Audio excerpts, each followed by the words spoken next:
साथ ही आस्थाएँ IT company से हम लोग बताएँगे इनकी क्या स्ट्रेटजी थी जेईई क्लियर करने के लिए और इन्होंने कैसे जेईई को क्लियर करा। तो आज ये पूरा डिटेल्स। Hi, मैं third year mechanical engineering department से हूँ and according to me like regular revisions consistency कभी कभी हम ब्रेक ले सकते हैं बट यूजुअली अगर हम ज़्यादा ब्रेक लेते हैं उससे भी गैप पड़ जाता है तो कंसिस्टेंसी बहुत इंपॉर्टेंट है। मॉक टेस्ट देना, प्रीवियस क्वेश्चन पेपर देखना बिकॉज अभी जेईई मेंस में नंबर ऑफ अटैम्प्ट्स बढ़ गए हैं। लाइक एक ही बैच में कई सारे पेपर्स होते रहते हैं तो अगर हम उनका पैटर्न देखें तो रिपीटेड क्वेश्चन आते हैं।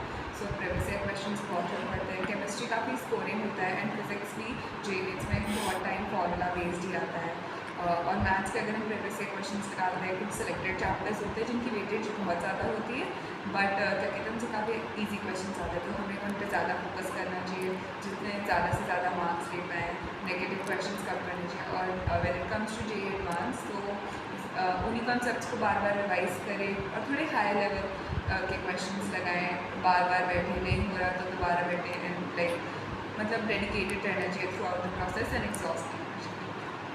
तो आपका जैसे कि स्ट्रॉन्ग सब्जेक्ट कौन सा था और जैसे आपका कौन सा वीक सब्जेक्ट था और आपने उसको कैसे ओवरकम करा और कैसे उसको दोनों को मैनेज करा और फिर लास्ट में उसमें दोनों को मैनेज कर पाए। मेरा स्ट्रॉन्ग सब्जेक्ट फिजिक्स था एंड मेरा वीक सब्जेक्ट जो सबका होता है यूजुअली मैथ्स ही था बिकॉज मैथ्स में कभी कभी बेसिक कंसेप्ट अप्लाई करके भी क्वेश्चंस नहीं हो पा रहे थे एंड लाइक थोड़ा सा आपको आउट ऑफ द बॉक्स जाके थिंकिंग करनी पड़ती है। And usually physics comparatively easy होता है बिकॉज इसमें कॉन्सेप्ट ग्रास्पिंग अच्छे से हो जाती है। You can Google it around through some YouTube videos and क्या कहते हैं उसमें जो फॉर्मूलाज होते हैं उससे भी कभी कभी आप क्वेश्चंस बना सकते हो डायरेक्ट। बाकी केमिस्ट्री भी एक ईजी पोर्शन होता है उसमें इनऑर्गेनिक जो होती है वो बेसिकली लर्निंग वाइज होती है एनसीईआरटी उसमें काफ़ी हेल्प करती है।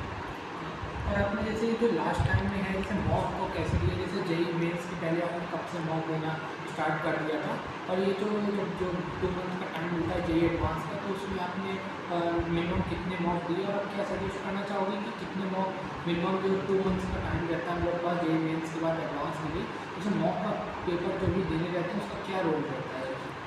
मेरे अकॉर्डिंग जो 2 मंथ्स का टाइम होता है तो break between JEE mains and advance उसमें हम कुछ स्पेसिफिक चैप्टर्स जो होते हैं रिवाइज करें फिर हमें मॉक्स देने चाहिए। मेजरली फोकस करना चाहिए कि जो चैप्टर्स हमने रिवाइज किए हैं उसके क्वेश्चन हम अच्छे से कर पा रहे हैं या नहीं एंड फिर उसके बाद अपने मॉक्स को एनालाइज करना चाहिए कि हमने कहाँ गलती करी है कहाँ नहीं करी है।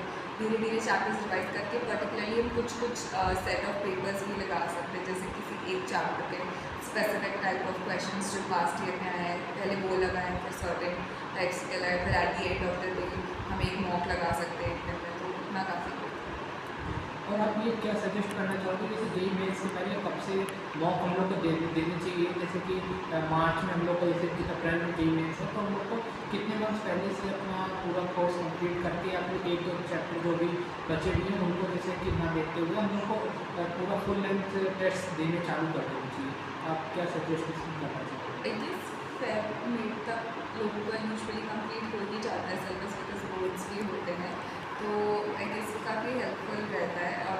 तो हमें उसके बाद से मॉक्स लगा लेने चाहिए हर दिन में 2 ठीक रहता है। फिर आप ब्रेक भी ले सकते हो जो आपके वीक क्वेश्चन हैं एनालाइज कर सकते हो।